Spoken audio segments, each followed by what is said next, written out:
Video එකක් පෙන්නන්න තමයි මේ හදන්නේ. ඔන්න එතකොට නම් ඉතින් මගේ බොයිෆ්‍රෙන්ඩ් හරිද අපි දෙන්නත් එක්ක තීරණය කළා අපි මුලින් එන්ගේජ්මන්ට් එකක් ගන්නවා වෙඩින් එක පොඩ්ඩක් පස්සට දානවා කියලා. ඉතින් අපිට ඕනේ වුණා අපේ එන්ගේජ්මන්ට් එකට කලින් ෆොටෝ ෂූට් එකක් කරන්න. ෆොටෝ ෂූට් එකක් කරනකොට ඉස්සර වෙලාම ඇති වෙන ප්‍රශ්නේ තමයි කොතනද මොන ලොකේෂන් එකේද කරන්නේ කියලා. ඉතින් ওই විදිහට අපි ලොකේෂන් හොය ඉන්නකොට අපිට හමු වුණු ලස්සන තැනක් ගැන තමයි මේ කියන්න හදන්නේ. ඉතින් ලොකේෂන් හොය ඉන්නවා කියන්නේ අපි කොහොම හරි ෆොටෝ ෂූට් එකට ඇඳුම් තෝරගෙන ඔක්කොම කරගෙන තිබුණාට ලොකේෂන් එක හරියට තීරණය කරලා තිබුණේ නැහැ. ෆොටෝග්‍රැෆර් එන දවසෙත් අපි දෙන්න මොකද කරේ අතෙන්ට යනවද මෙතෙන්ට යනවද වැව ළඟට යනවද බීච් එකට යනවද කියලා තීරණය කරගෙන හිටියා. කොහොම හරි බීච් එකට යන වැඩේ නම් මේ අරුණා මොකද මේ අපි දන්නවා අපි තෝරගෙන ඇඳුම බීච් එකට ටිකක් මැච් වෙනවා මදි කියලා. කොහොම හරි අවසානයේ හිතා ගන්නවත් බෑ අපේ ගෙවල් ළඟ ඉඳන් විනාඩි 20ක විතර දුරක් ඇති මෙන්න මේ ලොකේෂන් එක අපිට හම්බුණා. ඒක මාරම ලස්සනයි. මේක එක සැරේට හම්බුණා කියන්නේ අපි මීට කලින් මේක අර මේන් රෝඩ් එකක් පාලමක් එක්ක මේ යනකොට පහලින් පේන මේ තැනක් තමයි මේ. අපි පාලමේ උඩ ඉඳන් බලලා තිබුණාට මෙතෙන්ට ගිහිල්ලා තිබුණේ නැහැ. කොහොම හරි ලොකේෂන් එකක් නැති නිසා අවසානයේ අපි දෙන්නටම මතක් වුණා මෙතෙන්ට ගිහින් බලමුද කියලා. කොහොම හරි ගියා කියන්න දෙයක් නැහැ. මාරම ලස්සනයි.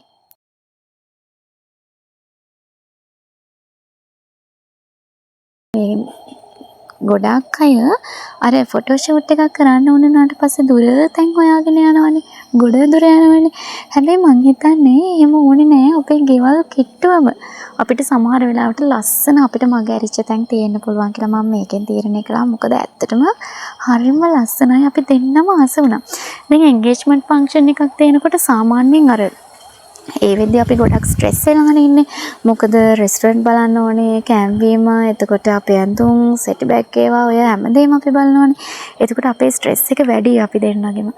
මේ ඉතින් මං දන්න දේ තමයි මට දැනුණ දේ තමයි මෙතෙන්ට ගියාට පස්සේ මේ අපි දෙන්නගෙම ස්ට්‍රෙස් එක සම්පූර්ණයෙන්ම නැති වුණා. ඇත්තටම මට නම් තිබුණ ඔළුවේ තිබුණ ලොකු බරක් නිදහස් වුණා වගේ අර හරි අමෝතු මේ නිදහසක් දැනුණා මෙතෙන්ට ගියාට පස්සේ. මේ මෙතන නම් මම අර පොඩ්ඩක් එෆෙක්ට් එකක් දාලා වතුර පොඩ්ඩක් නිල් පාට වෙලා තියෙනවා. එහෙම නෙමෙයි මේක මාරම ලස්සන නැචරල් තැනක්. මේ ඒ වගේම මෙන්න මේ මීහරක් ටිකත් ඒ වෙලාවේ සීයා කෙනෙක් අරගෙන ගියා. මේ අර මේ මට මේ එතන අර ගම්බද අසිරිය මේකටත් උඩින්. ඒ තරම් ලස්සනයි.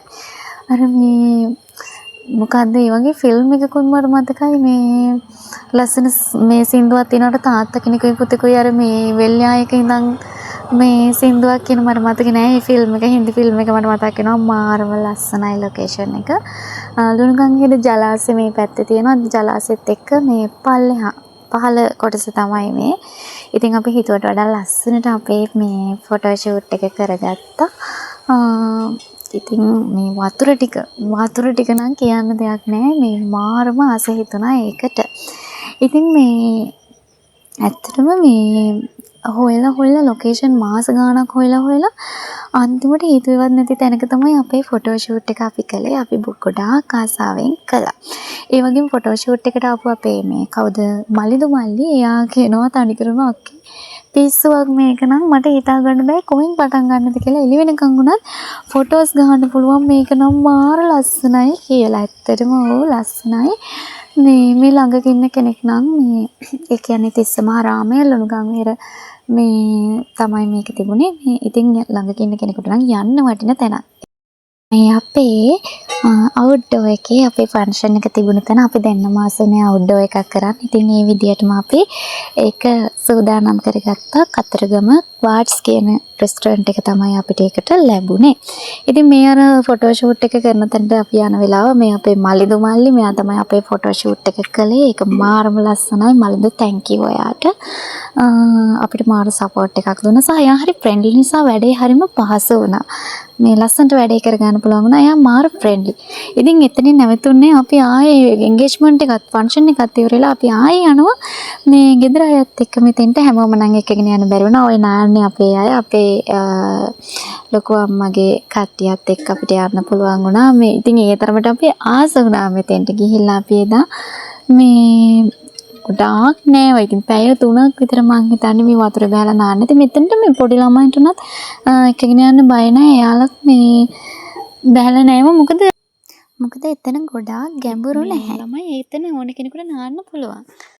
එතකොට මේ ඉන්නේ අපේ කට්ටිය. අපේ අම්මා ඉන්නවා, අපේ ලොකු අම්මා, ලොකු තාත්තා, අපිත් එක්ක ගියපු අය තමයි ඉන්නේ. එයාලා කොමඩු කනවර පේනවද මේ ඔය ඉන්නේ අපේ අයියා. එතකොට මේ ඉන්නේ මගේ හබි. දැන් හබි මගේ. මේ එතකොට මේ ඉන්නේ අපේ ලොකු අම්මා. ඉතින් එයාලා හරිය සතුටු වුණා.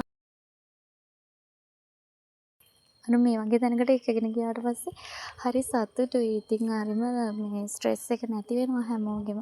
අර ඇතින් මේ ඔය ඉන්නේ මම. එතකොට අර ඇතින් මේ අර නවත්තලා තියෙන වාහනේ මං හිතන්නේ වන්දනාවේ ආපු අය. දැන් අපි මේ හදන්නේ උයන්න. අපි කෑම හදාගන්න තමයි හදන්නේ. අපි කොරලි අරගෙන හැදුවා මෙයාලට. මොකද නාලා බඩගිනි කිව්වා. එයාලට ඇත්තටම මටත් ඕනේ වුණා. මේ අපි ওই කොරලි තමයි අපි හදන්නේ. එතකන් අම්මලා වාඩි වෙලා ඉතින් බර කතාවක් ලස්සනට කතාවක් දාගෙන ඉන්නවා ඉතින් කට්ටිය. ඇත්තටම මං හිතන්නේ ජීවිතේට ඕනේ මෙන්න මේක.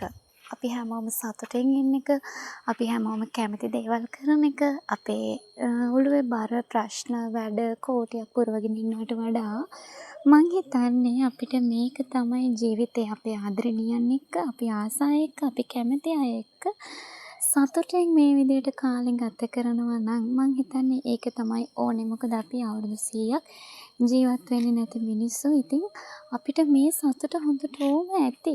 මේ සතුට තමයි ජීවිතේට ඕනේ කියලායි මම විශ්වාස කරන්නේ. කොච්චර සල්ලි තිබුණත්, කොච්චර දේවල් තිබුණත් මේ සතුට සල්ලි වලට ගන්න බෑ ළමයි. මේක තමයි හැමෝම බලාපොරොත්තු වෙන, හැමෝම විඳින්න ආස සතුට. ඉතින් මේ හැමෝම හරියම සතුටු වුණා. එතකොට මට ඊට වඩා සතුටුයි. ඉතින් මේ විදිහට තමයි අපි කෑම හැදුවේ. ඉක්මනට අපිට උයා ගන්නත් පුළුවන් වුණා. මොකද මේ එතන තිබුණු දරකෝටුත් ගොඩක් හොඳට ලිපපත් වුණා. සහ අපි මේ ගෙදරින් අවශ්‍ය දේවල් අරගෙන ගියා. කොර්ලි මාළු තමයි අපි ඒ වෙලේ කඩෙන් ගත්තේ. ඉතින් මේ තමයි අපි කෑම හදා ගන්නවා. ඉතින් හරි අමුතු ෆීලින් එකක් ළමයි ඒක. මම හිතන්නේ ඇත්තටම මේ ඒක හැමෝම විඳින්න ඕන ෆීලින් එකක්. ඒක මාරයි. ඒ කෑමත් අර මේ ගෙදර කනවට වඩා හරිම රසක් තිබ්බා ඒ කෑමවල.